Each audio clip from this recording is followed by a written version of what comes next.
أنا ليلى. عشت 21 يوم تحت المقبرة أنا وأخوي الرضيع. قصتي قصة حقيقية، بالدليل إن هي اتعرضت في برنامج خلف الأسوار سنة 1990 في محافظة الشرقية في قرية الجعفرة. أمي كانت حامل في أخوي الرضيع، والطب الشرعي لما كشف على والدتي بعد الوفاة اكتشف حاجة غريبة جدا عجزوا عنها تفسيرها الأطباء. قصتي من البداية هحكيها لكم. أنا أبويا متوفي، أمي كانت حامل في أخويا الصغير. طول فترة الحمل كانت بيجيلها وجع رهيب وبتتوجع بالشدة لدرجة كانت بتبكي. بتروح كل مرة عند الدكتور بس يقول لها حالتك متعسرة، بس في أي لحظة ممكن تولدي.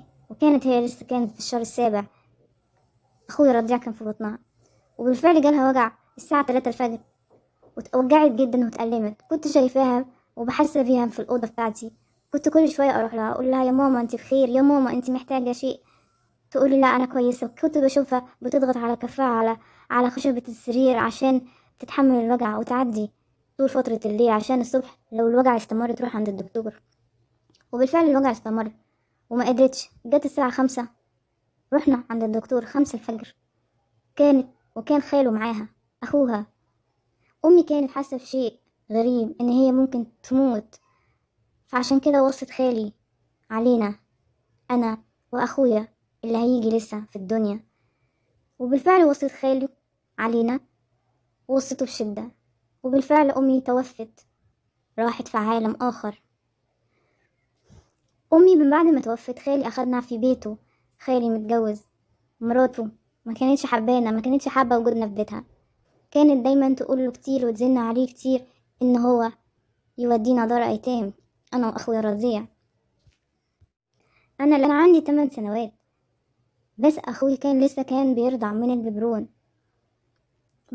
بعد كده زي ما بيقولوا الزن على الودان أمر من السحر، وفعلا ده حصل. مراته أثرت على خالي، وبالفعل خاله في يوم من الأيام جه وقال لنا ايه رأيكم أوديكوا تزوروا أمكم وتشوفوها وتقروا لها الفاتحة.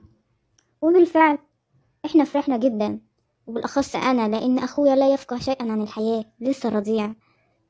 وبالفعل أخدنا في عربيته ورحنا المقبرة، وفتح باب المقبرة كان عليها قفل كبير، فتحه بالمفتاح اللي معاه، ودخلنا أنا وخاله وأخويا الرضيع.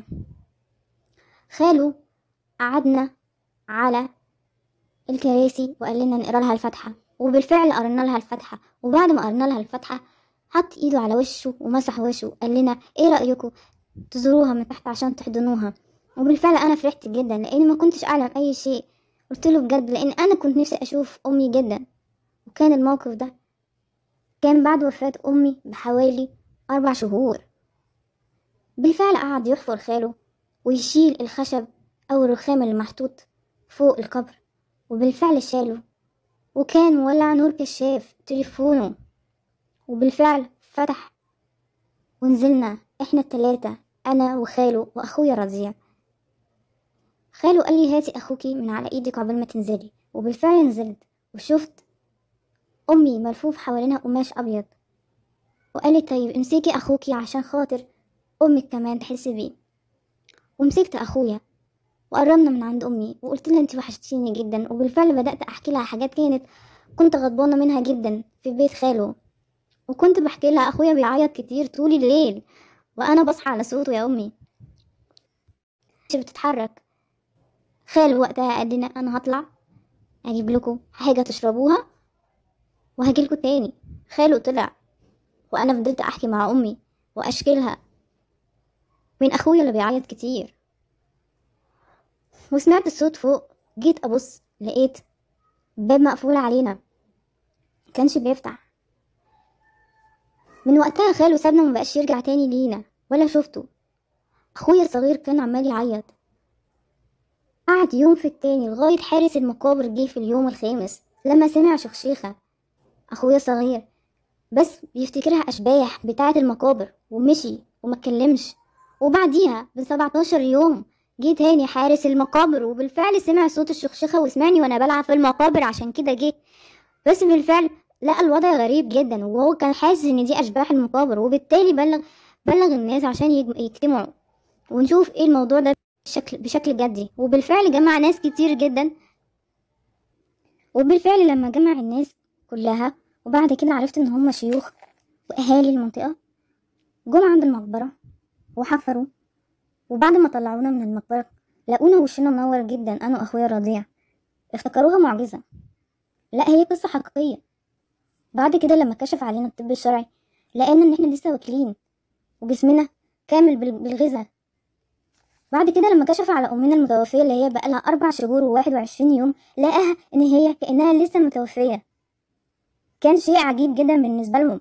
بس انا كان راجل بيجيني لابس ابيض في ابيض، وكان دايما بيجيب لي لبن وميه، واخويا وامي كانت بترضعه دايما، وكنت بجري وبلعب في المقبره اللي مساحتها متر في متر.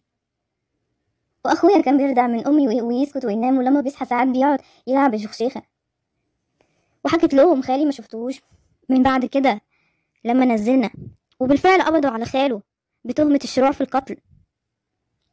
وامي لما كشف عليها الطب الشرعي اثبتوا ان هي فعلا كانها لسه متوفيه. محافظة الشرقية كلها استغربت وتعجبت، وطلعت في برنامج خلف الأسوار سنة 1990. ده كان شكل البرنامج. بعد كده حكموا على خالي ب15 سنة سجن، وبعدين أنا وأخويا عشنا في دار أيتام. المحكمة حكمت إن احنا نعيش في دار أيتام، وبالفعل رحنا وعشنا في دار أيتام. بس السيدة اللي كانت مسؤولة هناك كانت بتعاملنا بلطف جدا. وقتها أنا كان أخويا بدأ يمشي، كنت بحبه جدا، ولما كان بيقع غصب عنه عشان كان لسه بيتعود على المشي كنت بجري عليه وبتخض عليه جدا وبقومه. وكنت بتضايق جدا من اي حد يضايقه او يزعق فيه.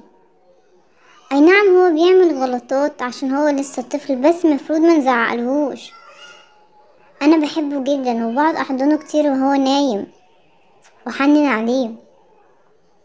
انا نفسي يطلع قاضي كبير يحكم بالعدل على كل ظالم.